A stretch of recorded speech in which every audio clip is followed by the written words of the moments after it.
There's a moment in every product cycle where the noise fades, and what's left is the truth. Not launch hype, not first impressions, just patterns. What keeps showing up when dozens of reviews start agreeing. And that's where the iPhone 17 quietly becomes interesting.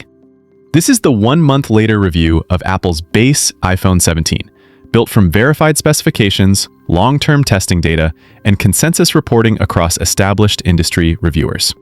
No theatrics, no hot takes, just the phone, once the dust settles. Because for the first time in years, the base iPhone isn't playing catch-up. It's playing defense and winning. Let's start with how it feels. At 177 grams, flat aluminum sides, ceramic shield 2 front, the iPhone 17 lands in that rare sweet spot where it feels solid but never heavy. It's the kind of phone you stop thinking about in your pocket. And that's not accidental design, that's refinement. Then there's the display. A 6.3-inch OLED with ProMotion. Yes, real 120 Hz, now standard.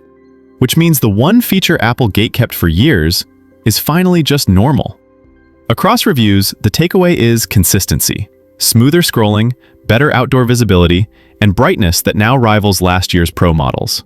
Once you see it, there's no going back. Performance tells a similar story.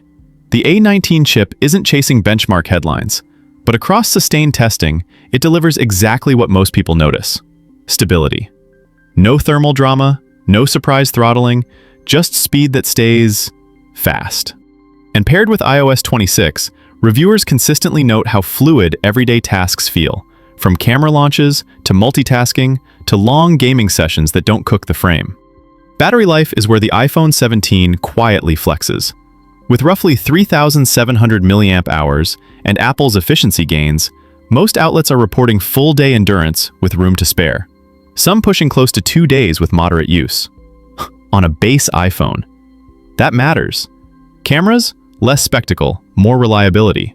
Dual 48-megapixel sensors mean daylight shots are sharp, predictable, and consistent, while the 2x optical quality zoom removes one of the biggest compromises base iPhones used to make. Review consensus points to color accuracy and video stability as the real strengths here. Not innovation, but trust. And honestly, that's what most people actually want. So here's the part no spec sheet tells you. The iPhone 17 doesn't feel like Apple's entry phone anymore.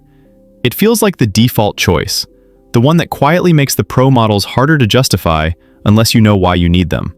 If you're chasing the best zoom, this isn't it. But if you want a phone that's balanced, efficient, future-proofed for years, and finally free of artificial limitations, this might be the most important iPhone Apple's released in a long time. Not because it's exciting, but because it's enough. And in 2025, that's the upgrade.